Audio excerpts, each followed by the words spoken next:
കോഴിക്കോട് വിലങ്ങാട് പന്നിയേരി ഉന്നതിയിൽ മണ്ണിടിച്ചിലിനെ തുടർന്ന് കുടുംബത്തെ മാറ്റി താമസിപ്പിച്ചു. പന്നിയേരി ഉന്നതിയിലെ പാലിൽ ലീലയുടെ വീടിന് പിൻവശത്താണ് മണ്ണിടിച്ചിലുണ്ടായത്.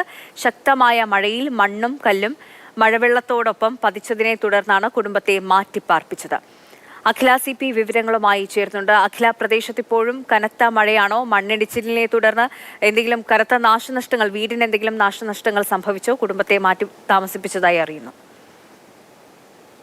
സന്ധ്യ, പ്രദേശത്ത് ഇപ്പോഴും കനത്ത മഴ തുടരുകയാണ്. ഈ വിലങ്ങാട് കഴിഞ്ഞ വർഷം ഉരുൾപൊട്ടലിനെ തുടർന്ന് ഇതേ സ്ഥലത്ത് മണ്ണിടിച്ചിലുണ്ടായിരുന്നു.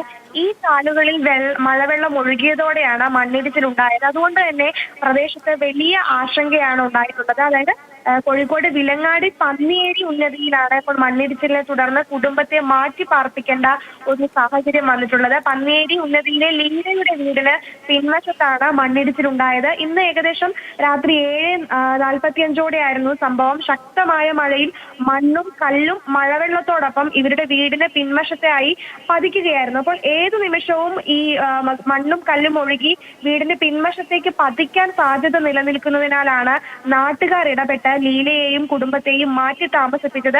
ഞാൻ സൂചിപ്പിച്ചിരുന്നു, കഴിഞ്ഞ വർഷം ഉരുൾപൊട്ടലിനെ തുടർന്ന് ഇതേ സ്ഥലത്ത് മണ്ണിടിച്ചിലുണ്ടായിരുന്നു. ഈ ചാലുകളിലൂടെയാണ് മഴവെള്ളം ഒഴുകിയെത്തിയത്. അപ്പോൾ വലിയ ആശങ്ക നിലനിൽക്കുന്നുണ്ട്. കഴിഞ്ഞ വർഷം ഉരുൾപൊട്ടി കനത്ത നാശം വിതച്ച വിലങ്ങാട് കടമാൻ കളരിക്ക് സമീപമാണ് ഈ പന്നിയേരി ഉന്നതി. അതുകൊണ്ട് തന്നെയാണ് കടുത്ത ആശങ്ക പ്രദേശത്ത് നിലനിൽക്കുന്നത്. എന്തായാലും തീർച്ചയായും ആശങ്കയുടെ ഒരു സാഹചര്യമാണ്. കോഴിക്കോട് വിലങ്ങാട് പന്നിയേരി ഉന്നതിയിലാണ് മണ്ണിടിച്ചിലിനെ തുടർന്ന് ഒരു കുടുംബത്തെ മാറ്റി താമസിപ്പിച്ചത്.